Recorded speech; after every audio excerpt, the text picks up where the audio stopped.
Hello everyone, this is आदर्श।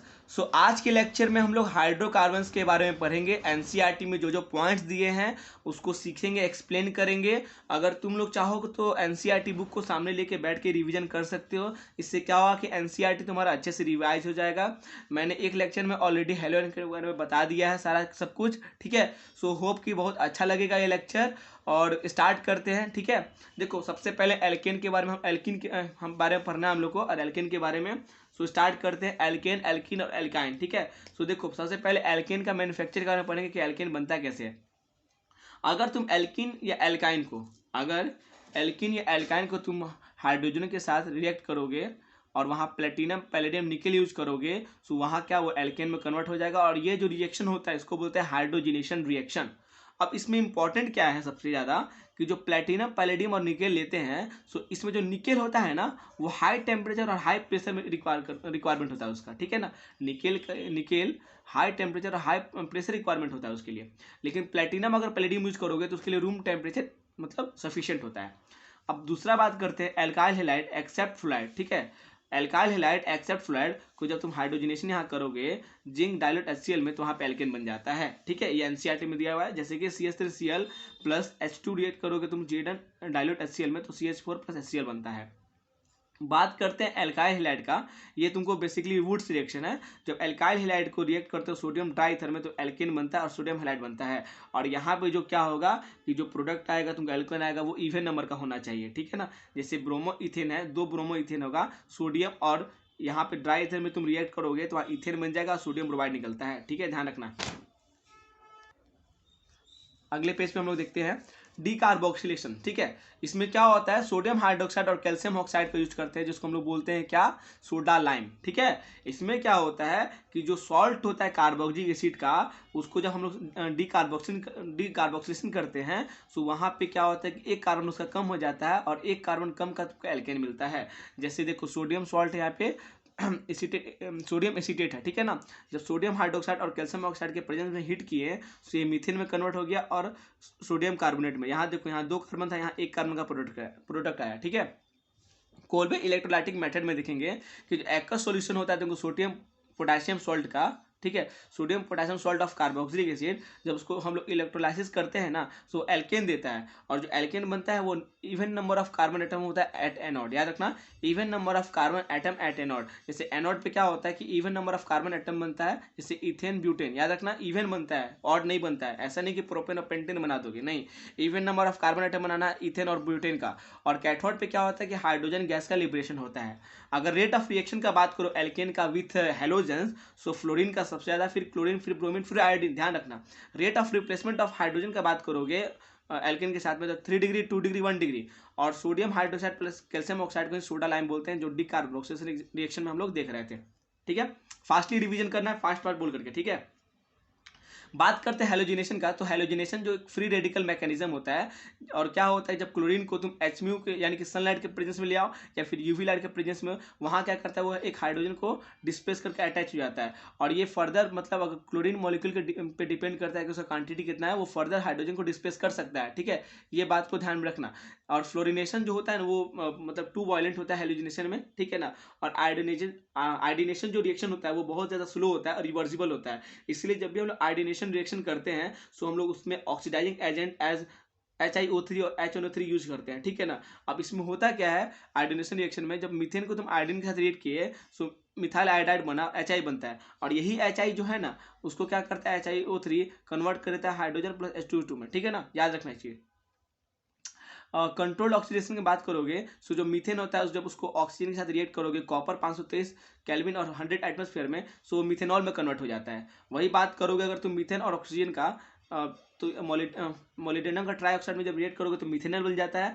और वही अगर तुम यहाँ पे इथेन को अगर ऑक्सीजन के प्रेजेंस में CH3COO का होल प्लस Mn में रिएक्ट करोगे, तो यहाँ पे इथेनोइक एसिड बन जाता है, ठीक है। फास्टली पढ़ने में थोड़ा टंग स्लिप कर सकता है, सो उसके लिए सॉरी, ठीक है ना। फास्ट, लेकिन हम लोग को फास्ट रिवीजन करना है जितना पॉसिबल हो पाए।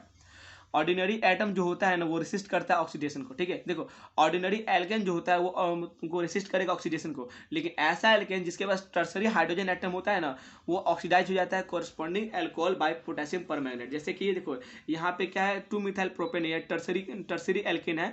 यहाँ पे जब तुम KMnO4 के प्रेजेंस में ऑक्सीडेशन करोगे तो ये 2-मिथाइल प्रोपेन 2 में कन्वर्ट हो जाता है, ठीक है, ध्यान रखना ये चीज। आइसोमेराइजेशन क्या होता है, देखो जब नॉर्मल एल्केन को तुम रिएक्ट करोगे इन प्रेजेंस ऑफ एनहाइड्रस AlCl3 और HCl में और हिट करोगे तो वहां पे ब्रांच्ड चेन एल्केन बनता है, ठीक है। जैसे यहाँ देखो नॉर्मल हेक्सेन को जब हमने एनहाइड्रस AlCl3 HCl में हिट किया तो यहाँ पे 2-मिथाइल पेंटेन बना और यहाँ पे 3-मिथाइल पेंटेन बना, ठीक है, ध्यान रखोगे इस चीज को। एरोमेटाइजेशन में क्या होता है, देखो एरोमेटाइजेशन करवाना है तो तुमको कम से कम 6 या उससे ज़्यादा तुमको कार्बन एटम का जरूरत होगा। और इसमें क्या होता है रिएजेंट जो होता है वो होता है तुमको वेनेडियम, मोलिब्डेनम और क्रोमियम का ऑक्साइड होता है, ठीक है। और जो क्रोमियम का ऑक्साइड होता है वो सपोर्टेड होता है ओवर एल्यूमिना यानी कि Al2O3। और इसमें जो केल्विन यूज करते हो 773 केल्विन हीट होगा और 10 से 20 एटमॉस्फेयर यूज करते हैं। और इसमें क्या होता है नॉर्मल हेक्सेन तुमको कन्वर्ट हो जाता है बेंजीन में, यहाँ देखो वही रिएक्शन, ठीक है। अब बात करते हैं मीथेन का। देखो मीथेन को जब स्टीम से रिएक्ट करोगे ना, स्टीम से जब पास करवाओगे इन presence of nickel 1273 kelvin. So 1273 kelvin क्यों करवा रहे हैं, देखो यहाँ पे निकेल है और निकेल के लिए कभी भी तुमको हाई टेम्परेचर हाई प्रेशर देना पड़ता है। सो यहाँ पे कार्बन मोनोऑक्साइड और प्लस हाइड्रोजन जो गैस बनता है, ये हाइड्रोजन जो बना है ना ये इंडस्ट्रियल मेथड होता है for preparation of hydrogen gas, ध्यान रखना। पायरोलाइसिस का बात करते हैं या क्रैकिंग का, देखो नाम से समझ में आ रहा होगा पायरोलाइसिस मतलब पायरो मतलब हीट होता है ना। सो यहाँ पे क्या होगी ये फ्री रेडिकल रिएक्शन होता है। अब इसमें क्या जो टेम्परेचर होता है वो तुमको 773 केल्विन होता है जब तुमको हेक्सेन के साथ रिएक्ट करते हो। अब ये हेक्सेन के साथ रिएक्ट करोगे तो यहाँ देखो क्या करना, हेक्सिन बन गया, ठीक है ना, ब्यूटीन बन गया फिर यहाँ पे देखो यहाँ प्रोपेन बन गया और उसके साथ हाइड्रोजन C2H6 C2H4 CH4 ये रिलीज हो गया। अब अगर वही डोडेकेन का बात करोगे, देखो डोडेकेन क्या होता है, डोडेकेन एक कंस्टिट्यूएंट होता है केरोसिन ऑयल का, ठीक है। जब डोडेकेन को तुम प्लेटिनम पैलेडियम और निकल में 973 केल्विन में हिट करोगे ना, सो यहाँ पे क्या बनता है तुम्हारा, एक तो हेप्टेन बन जाता है, फिर एक पेंटीन बनता है और अदर प्रोडक्ट बनता है, ध्यान रखना। यहाँ देखो डोडेकेन लिखा हुआ है कंस्टिट्यूएंट ऑफ केरोसिन ऑयल। अगर केरोसिन ऑयल का तुम पायरोलाइसिस करोगे तो तुमको ऑयल गैस मिलेगा और अगर पेट्रोल का तुम पायरोलाइसिस करोगे तो पेट्रोल गैस मिलेगा, ध्यान रखना। अब बात करते हैं इथेन। देखो कॉन्फॉर्मेशन का अगर बात करोगे ना सो किसी का भी कॉन्फॉर्मेशन इनफाइनाइट हो सकता है, ठीक है। सो इथेन का भी जो कॉन्फॉर्मेशन होता है इनफाइनाइट नंबर का होता है और जितने सारे कॉन्फॉर्मेशन बन जाए डजेंट मैटर, सबका बॉन्ड एंगल और बॉन्ड लेंथ बराबर होता है। नीट में स्टेटमेंट बेस्ड क्वेश्चन में आया हुआ है, आ भी सकता है आगे भी। बात करते हैं स्टेबिलिटी का, तो स्टैगर्ड फॉर्म का स्टेबिलिटी एक्लिप्स से ज़्यादा होता है। क्यों होता है, देखो टॉर्सनल स्ट्रेंथ जो होता है वो स्टैगर्ड का बहुत कम होता है और जिसमें टॉर्सनल स्ट्रेंथ कम होगा इसका स्टेबिलिटी हमेशा सबसे ज़्यादा होता है, ध्यान रखना। कार्बन कार्बन बॉन्ड लेंथ का बात करेंगे तो single bond, double bond, triple bond. Single bond का बॉन्ड लेंथ ज्यादा होता है डबल बॉन्ड से और डबल बॉन्ड का ज्यादा होता है ट्रिपल बॉन्ड से, ठीक है। लिंडलार कैटलिस्ट ये क्या होता है, देखो पार्सली डीएक्टिवेटेड जो पैलेडाइज्ड चारकोल होता है उसको बोलते हैं लिंडलर कैटलिस्ट, ठीक है। पार्सली डीएक्टिवेटेड पैलेडाइज्ड चारकोल को बोलते हैं लोग लिंडलर कैटलिस्ट, ठीक है। और जो ये पैलेडाइज्ड चारकोल होता है वो डीएक्टिवेटेड कैसे होता है, सो उसको जब रिएक्ट करते हैं with poisons like sulphur compound और क्विनोलिन सो उससे वो डीएक्टिवेट कर जाता है। अब अगर एल्काइन में अगर हाइड्रोजन डालोगे इन प्रेजेंस ऑफ पैलेडाइज्ड चारकोल यानी कि लिंडलर कैटलिस्ट सो वहां पे सिस एल्किन का फॉर्मेशन होता है। वहीं अगर एल्काइन को तुम हाइड्रोजन में रिएक्ट करोगे इन presence of sodium liquid ammonia वहां पे ट्रांस एल्किन बनता है, बहुत इंपॉर्टेंट है। और इसमें जो ट्रांस एल्किन बनता है ना ये रिएक्शन सारा का सारा है बिर्च रिडक्शन, ठीक है, बिर्च रिडक्शन, ध्यान रखना। अब बात करते हैं हम लोग डिहाइड्रोहेलोजिनेशन। ये क्या होता है, देखो ये होता है बीटा एलिमिनेशन रिएक्शन।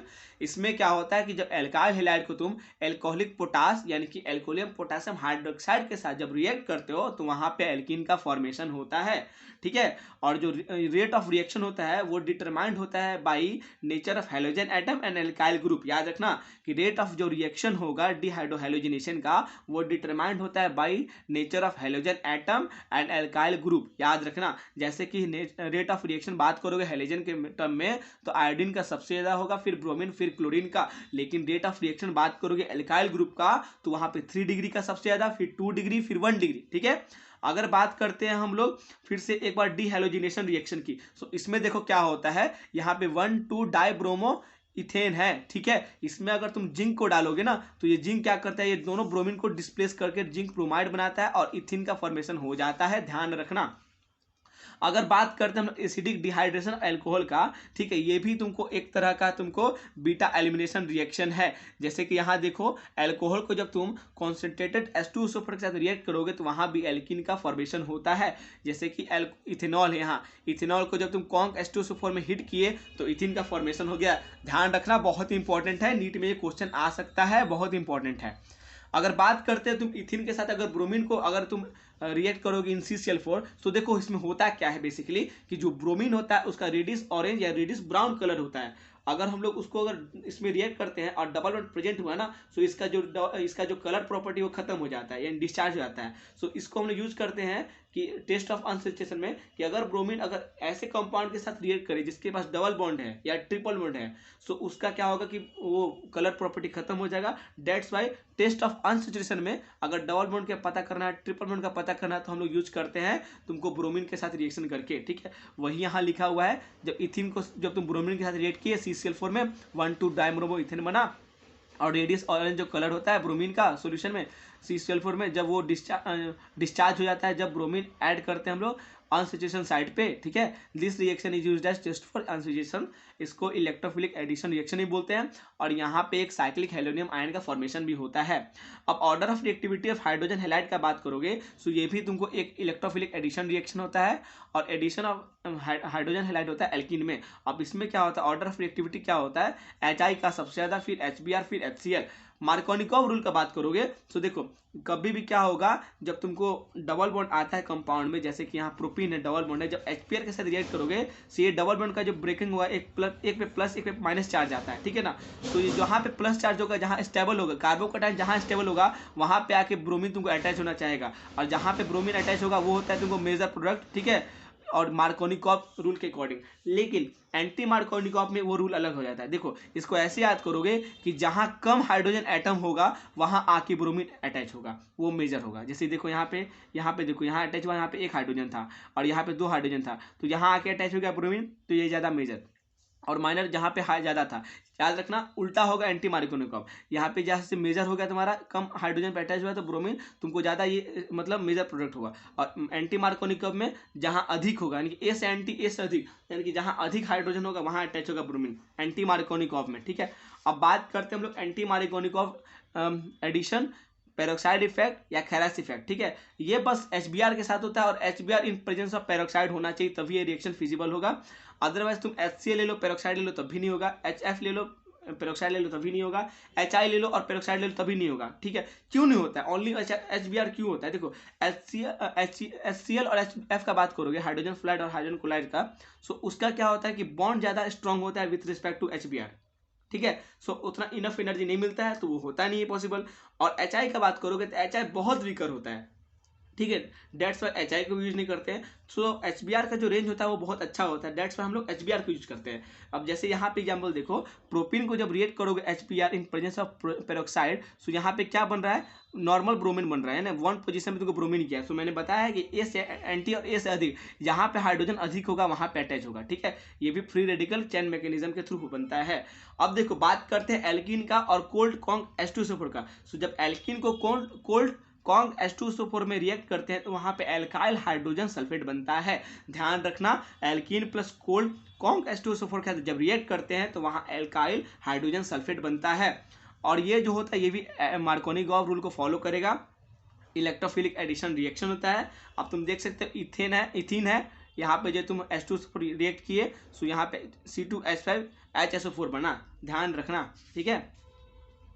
इसको हम लोग अभी भी पढ़ सकते हैं, जैसे स्ट्रक्चर आइसोमर जो होता है एल्केन, एल्कीन और एल्काइन का, ठीक है। सो होता है क्या बेसिकली, देखो एल्केन में कितने स्ट्रक्चर आइसोमर पॉसिबल होते हैं, एल्कीन में कितने पॉसिबल हो सकते हैं, एल्काइन में कितने पॉसिबल हो सकते हैं। सो ये NCERT के थ्रू हम लोग जाते हैं। देखो तुमको मीथेन में 1, इथेन का 1, प्रोपेन का 1, ब्यूटेन का 2, पेंटेन का 3, हेक्सेन का 5, हेप्टेन का 9, ऑक्टेन का 18, नॉनेन का 35 और डेकेन का 75, इतना स्ट्रक्चर आइसोमर पॉसिबल होता है। सो इसको ऐसे याद करोगे, 111, 235, 9, 18, 35, 75, इसको ऐसे याद कर लो, 111, 235, 9, 18, 35, 75, इसको ऐसे याद कर लो। अब बात करते हैं एल्कीन का। देखो एल्कीन में इथीन, प्रोपीन, ब्यूटीन और पेंटेन, इसको ऐसे याद करोगे 1135, 1135, ठीक है। 11 और 3, 113 ऐड कर दो कितना हो जाएगा, 5 हो जाएगा, ठीक है। और बात करते हैं एल्काइन का। सो एल्काइन का भी जो फर्स्ट 2 मेंबर होगा इसके जैसा, यानी कि फर्स्ट 2 मेंबर जो इसका था, इसका भी देखो, इसका जो फर्स्ट मेंबर है इथाइन है, फिर प्रोपाइन है, इसका भी 1 1 होता है, और ब्यूटाइन का 2 होता है, पेंटाइन का 3 होता है, और हेक्साइन का 7 होता है, ठीक है। इंपॉर्टेंट है, याद कर लेना, नीट में भी कभी भी क्वेश्चन ये आ सकता है, ठीक है। अब बात करते हैं जब एल्कीन का जो रिएक्शन होगा वाटर के साथ इन प्रेजेंस ऑफ कॉन्क H2SO4। सो देखो यहाँ भी मार्कोनिकॉफ रूल फॉलो करेंगे और हम लोग अल्कोहल बनाएंगे, ठीक है। यहाँ भी मार्कोनिकॉफ फॉलो करेंगे और हम लोग अल्कोहल बनाएंगे। Alkene plus water conc H2SO4 alcohol बनता है, जैसे यहाँ पे एग्जाम्पल मैंने दे दिया है, ध्यान रखना, ठीक है। और फिर alkenes plus water in presence of oxygen dilute cold aqueous KNO4 273 kelvin, यहाँ पे रिएजेंट होगा, ठीक है। सो यहाँ पे एल्किन ग्लाइकोल बनता है। एल्किन ग्लाइकोल क्या होता है, देखो जब इथिन को रिएक्ट के वाटर ऑक्सीजन के प्रेजेंस में डाइल्यूट कोल्ड एक्वस KNO4 होगा और 273 केल्विन का हीट होगा जब, ठीक है। सो यहाँ पे इथेन 1,2 डायल बनता है, यही है, ठीक है। जैसे यहाँ प्रोपेन 1,2 डायल करें, बताया कि प्रोपेन को जब वाटर और ऑक्सीजन के साथ रिएक्ट करते हो, सो यहाँ पे प्रोपेन 1,2 डायल बनता है, ठीक है। अब बात करते हैं एल्कीन्स का जब रिएक्शन करोगे एसिडिक KNO4 या एसिडिक पोटेशियम डाइक्रोमेट में, सो वहाँ पे कीटोन बन सकता है या एसिड बन सकता है, ये डिपेंड करता है तुमको नेचर ऑफ एल्कीन और एक्सपेरिमेंटल कंडीशन पे। जैसे देखो यहाँ पे प्रोपीन बन रहा है, यहाँ पे तुमको 2 मिथाइल प्रोपीन है, यहाँ पे 4 कार्बन है, सो यहाँ पे प्रोपेन 2 1 बना, ठीक, और कार्बन डाइऑक्साइड निकल गया यहाँ से, ये कार्बन ब्रेक होगा जब, सो यहाँ से कार्बन डाइऑक्साइड और प्रोपीन बन गया, ठीक है। यहाँ पे अनसिमेट्री देखना, जहाँ पे अनसिमेट्री होगा वहाँ कीटोन का फॉर्मेशन होता है, ठीक है।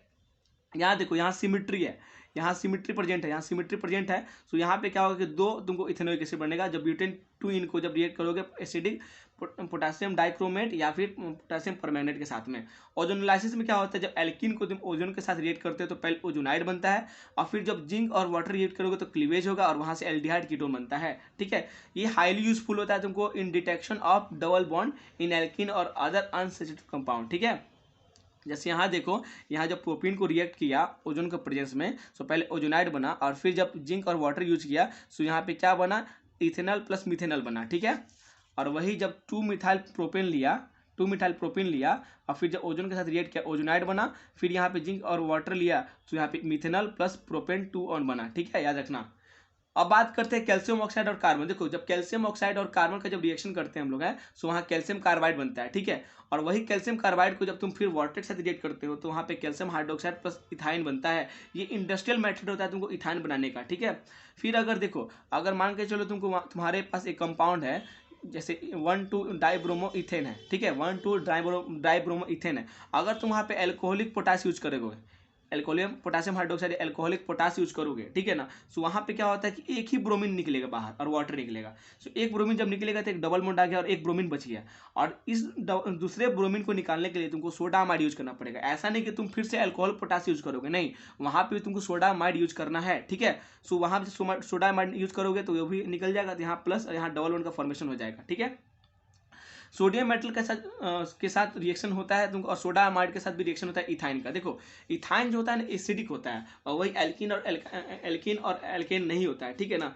सो इथाइन जो होता है, एल्काइन जो होता है, वो उसमें एसिडिक प्रॉपर्टी होता है, डेट्स वाई वो सोडियम मेटल और सोडा अमाइड के साथ रिएक्ट करते हैं, क्योंकि सोडा अमाइड और जो सोडियम मेटल होते हैं वो स्ट्रॉन्ग बेस होते हैं, और स्ट्रॉन्ग बेस एसिड के साथ ही रिएक्ट करता है, ठीक है ना। सो यहाँ लिखा है sodium metal plus soda amide are strong bases reacts with ethyne to form sodium acetylide with liberation of hydrogen gas, ठीक है। देखो वही लिखा हुआ है कि reaction of with sodium metal and soda amide in NaNH2 not shown by alkene and alkanes, so used for distinction between alkynes alkene and alkane, ठीक है। अब देखो यहाँ पे क्या रिएक्शन है, यहाँ पे जो इथाइन था उसको अगर तुम ब्रोमीन HBr के साथ रिएक्ट करोगे, सो पहले क्या होगा कि तुम्हारा एक ब्रोमीन आके अटैच होगा, डबल बॉन्ड ब्रेक करेगा, फिर जब उसको फर्दर रिएक्ट करेंगे तो एक और ब्रोमीन आके अटैच होगा, ये इससे बनता है 1,1 डाइब्रोमो इथेन, ठीक है। अल्टीमेटली तुमको 2 ब्रोमीन अटैच होता है, वो डिपेंड करता है कि डबल बॉन्ड कितना प्रेजेंट है, ठीक है। अब देखो यहाँ पे क्या हुआ कि यहाँ पे तुम्हारा 3 कार्बन यहाँ प्रोपाइन है, ठीक है। जब HBr से रिएक्ट करोगे, सो पहले आ करके यहाँ पे क्या हुआ कि एक डबल बॉन्ड ब्रेक करेगा और एक ब्रोमीन तुमको अटैच हुआ, और फिर ये जब फर्दर रिएक्ट करेगा तो वहाँ पे क्या होगा, एक और ब्रोमीन आके डबल बॉन्ड ब्रेक करेगा, अटैच हो जाएगा और यहाँ बनेगा 2,2 डाइब्रोमो प्रोपेन। ठीक है, यहाँ देखो यहाँ पे है इथाइन। इथाइन को सब जब वाटर के साथ रिएक्ट कर रहे हो इन प्रेजेंस ऑफ Hg+2H+ और 333 केल्विन का कंडीशन है, सो वहाँ पे क्या होगा कि पहले अल्कोहल का फॉर्मेशन होगा, फिर उसमें आइसोमराइजेशन होगा और फिर वो इथेनॉल बन जाएगा। और यहाँ इस कंडीशन में देखो यहाँ पे 3 कार्बन प्रोपाइन है, ठीक है ना। सो जब 3 कार्बन हो गया, सो जब Hg+2H+ in condition of 333 kelvin जब हीट करोगे, सो पहले अल्कोहल बनेगा, फिर आइसोमराइजेशन हो जाएगा, फिर प्रोपेनॉन का फॉर्मेशन हो जाएगा। ठीक है, साइक्लिक पोलिमराइजेशन क्या होता है, जैसे कि 3 मॉलिक्यूल तुम ले लो इथाइन का, उसको रेड हॉट आयरन ट्यूब में डालोगे 873 केल्विन में, सो बेंजीन में कन्वर्ट हो जाता है। यही होता है तुमको साइक्लिक पोलिमराइजेशन। बात करते हैं डीकार्बोक्सिलेशन रिएक्शन का। ठीक है, सो COONA जो बेंजीन पे है, अगर तुम सोडियम हाइड्रोक्साइड और कैल्शियम ऑक्साइड के प्रेजेंस में उसको रिएक्ट करोगे तो वहाँ पे क्या होगा कि डीकार्बोक्सिलेशन निकलेगा, कार्बन डाइऑक्साइड निकल जाता है, कार्बन निकल जाता है। ठीक है, सो यह सोडियम कार्बोनेट निकल गया और यहाँ पे बेंजीन का फॉर्मेशन हो गया। एरोमेटिसिटी कौन कौन देगा या शो करेगा, इसका डिसीजन हैकेल्स रूल के थ्रू होता है। ठीक है, सो देखो इसके लिए क्या होगा, प्लेनरिटी होना चाहिए, sp2 होना चाहिए। ठीक है, उसके बाद क्या होना चाहिए, कंप्लीट डीलोकलाइजेशन होना चाहिए पाई इलेक्ट्रॉन्स का रिंग में, और फिर होना चाहिए प्रेजेंस होना चाहिए तुमको 4n+2 पाई इलेक्ट्रॉन्स का। ठीक है, और जो n का वैल्यू होगा 0, 1, 2 होना चाहिए। बात करते हैं रिडक्शन ऑफ फिनॉल का। अगर फिनॉल को तुम जिंक में डाल दोगे ना और हीट कर दोगे तो नॉर्मली तो वहाँ पे जिंक ऑक्साइड निकल जाएगा प्लस बेंजीन बन जाएगा डायरेक्ट। ठीक है, बात करते हैं नाइट्रेशन, हेलोजिनेशन, सल्फोनेशन की। देखो एक यहाँ पॉइंट मैं ऐड कर रहा हूँ, याद रखना हमेशा कि कभी भी लोअर एल्केन कभी भी शो नहीं करता है। वैसे ये एल्काइन का टॉपिक है अभी, लेकिन मैं बता देता हूँ कि कभी भी लोअर एल्केन सल्फोनेशन, नाइट्रेशन और हेलोजिनेशन शो नहीं करता है। ठीक है, अब बात करते हैं नाइट्रेशन के। जब बेंजीन को कॉन्क HNO3 में जब रिएक्ट करोगे कॉन्क H2SO4 के साथ में, और जो कंडीशन होगा 323 से 333 केल्विन का, सो वहाँ नाइट्रोबेंजीन बनेगा और अल्कोहल बनेगा। ठीक है, सॉरी नाइट्रोबेंजीन बनेगा और वाटर बनेगा। जब हेलोजिनेशन करोगे तो याद रखना हमेशा हेलोजिनेशन में बेंजीन के साथ क्लोरीन जब आता है एनहाइड्रस FeCl3 या FeBr3 या AlCl3, वहाँ पे क्लोरोबेंजीन बनता है और HCl निकलता है। और वही अगर सल्फोनेशन का बात करोगे तो वहाँ फ्यूमिंग सल्फ्यूरिक एसिड लेते हैं, यानी कि H2SO4SO3 यूज करते हैं, फ्यूमिंग सल्फ्यूरिक एसिड, और बेंजीन के साथ जब रिएक्ट करते हैं, हीट करते हैं, तो वहाँ बेंजीन सल्फोनिक एसिड बनता है और वाटर रिलीज होता है। ध्यान रखना इंपॉर्टेंट है, नीट में कभी भी ये क्वेश्चन आ सकता है। ठीक है, अब आगे हम लोग देखते हैं फ्रीडल क्राफ्ट एल्काइलेशन रिएक्शन। सो इसमें होता क्या है बेसिकली कि बेंजीन के साथ जब तुम मिथाइल क्लोराइड को रिएक्ट करोगे एनहाइड्रस AlCl3 में, तो यहाँ टोल्यूइन बनेगा प्लस HCl निकलेगा। वही अगर बेंजीन के साथ तुम यहाँ पे इथाइल क्लोराइड यूज करोगे एनहाइड्रस AlCl3 में, तो यहाँ इथाइल बेंजीन बनेगा, HC निकलेगा। ठीक है, एनसीईआरटी में नीचे दिया हुआ है कि आइसोप्रोपाइल जो बेंजीन बनता है कैसे बनता है। देखो आइसोप्रोपाइल बेंजीन बनाने के लिए तुमको यहाँ बेंजीन लेना पड़ेगा प्लस 1 क्लोरोप्रोपेन लेना पड़ेगा, और कंडीशन सेम रखोगे तो वहाँ पे आइसोप्रोपाइल बेंजीन बनता है। ध्यान रखना एनसीईआरटी में दिया हुआ है। ठीक है, नाइट्रोसन, हेलोजिनेशन, सल्फोनेशन और फ्रीडल क्राफ्ट रिएक्शन, ये सारे के सारे जो होते हैं वो इलेक्ट्रोफिलिक सब्स्टिट्यूशन रिएक्शन होते हैं। याद रखना nitration, sulphonation, halogenation, Friedel craft reaction electrophilic substitution reaction होते हैं। ठीक है, अब यहाँ देखो यहाँ पे क्या दिया हुआ है तुम्हारा एक फ्रीडल क्राफ्ट एसाइलेशन रिएक्शन। सो यहाँ जब बेंजीन को तुम रिएक्ट करोगे एसाइल क्लोराइड के प्रेजेंस में या एसिटाइल क्लोराइड इसको बोलो एनहाइड्रस AlCl3 और हीट करोगे, सो यहाँ एसीटोफिनोन बनता है और HCl गैस का लिबरेशन होता है।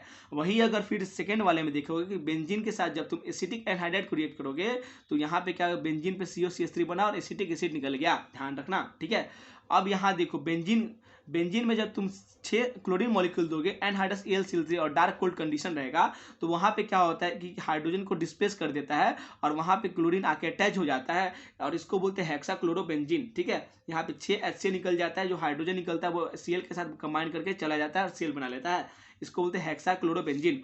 अब अगले पेज में यहाँ देखो, यहाँ क्या होता है कि नाइट्रेशन के केस में जब नाइट्रेशन करते हैं तो वहाँ पे नाइट्रोनियम आयन का फॉर्मेशन होता है NO2+। ये नीट में क्वेश्चन आ चुका है और ये इलेक्ट्रोफाइल की तरह एक्ट करता है, और जो सल्फ्यूरिक एसिड होता है उसको एज एसिड और जो नाइट्रिक एसिड होता है एज अ बेस हम लोग उसका यूज करते हैं।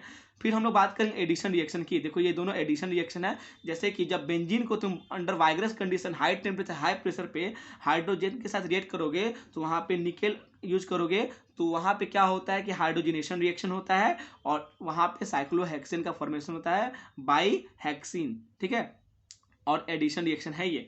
फिर फिर अगर बात करते हो तुम बेंजीन को, जब क्लोरीन के साथ रिएक्ट करोगे, 3 मॉलिक्यूल तुम क्लोरीन का होगा, यूवी लाइट होगा, 500 केल्विन होगा, सो वहां पे क्या होता है कि तुमको BH3 बनता है, गैमेक्सेन बनता है जिसको बेंजीन हेक्साक्लोराइड बोलते हैं, और ये भी एडिशन रिएक्शन है। सो फाइनली हम लोग का हाइड्रोकार्बन भी रेडी हो गया है 25 मिनट के अंदर में। पूरा एनसीईआरटी मैंने कवर कर दिया है। थैंक यू सो मच मेरे से जुड़े रहने के लिए। और अभी हम लोग और सारा चैप्टर कंप्लीट करेंगे, जल्दी जल्दी करेंगे, पूरा एनसीईआरटी करेंगे, अच्छे से करेंगे, कुछ भी नहीं छोड़ेंगे। थैंक यू सो मच जुड़े रहने के लिए मेरे साथ। Thank you so much.